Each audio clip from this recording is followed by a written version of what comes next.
श्रीवर्धनमध्ये वनविभागाच्या भूमिकेवर संशय। श्रीवर्धन तालुक्यातील जावळे परिसरात बिबट्याच्या वाढत्या दहशतीमुळे नागरिकांमध्ये भीतीचे वातावरण निर्माण झाले आहे। जावळेसह पंचक्रोशीतील गावांमध्ये बिबट्याच्या हालचाली वारंवार दिसत आहेत। सलग 2 दिवस जावळे व वडशेत वावे या ठिकाणी बिबट्याने येथील वासरांवर हल्ला चढवला होता। त्यामुळे येथील शेतकऱ्यांचे मोठे आर्थिक नुकसान झाले आहे। वन विभागाच्या अधिकाऱ्यांच्या भूमिकेबाबत ग्रामस्थांमध्ये तीव्र संताप व्यक्त होत आहे।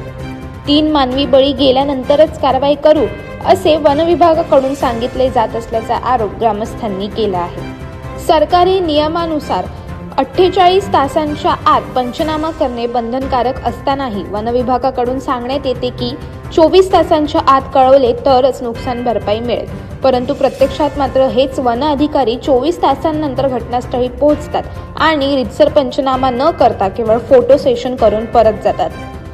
तसेच अद्याप कोणालाही नुकसान भरपाई मिळालेली नाही असे ग्रामस्थांचे म्हणणे आहे।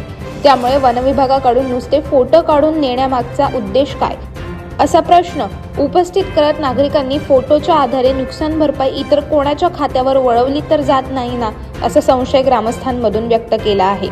या पार्श्वभूमीवर ग्रामस्थांनी महाराष्ट्र राज्य मंत्रालय येथील वनमंत्र्यांकडे तातडीने कारवाईची मागणी केली आहे।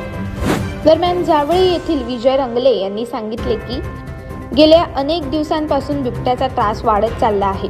आमच्या जनावरांचे मोठे नुकसान झाले आहे, परंतु अजूनही कोणती ठोस कारवाई झालेली नाही। वन विभागाचे अधिकारी येतात, फोटो काढून जातात, मात्र ना पंचनामा ना नुकसान भरपाई। आम्ही नेमकं कोणाकडे दाद मागायची?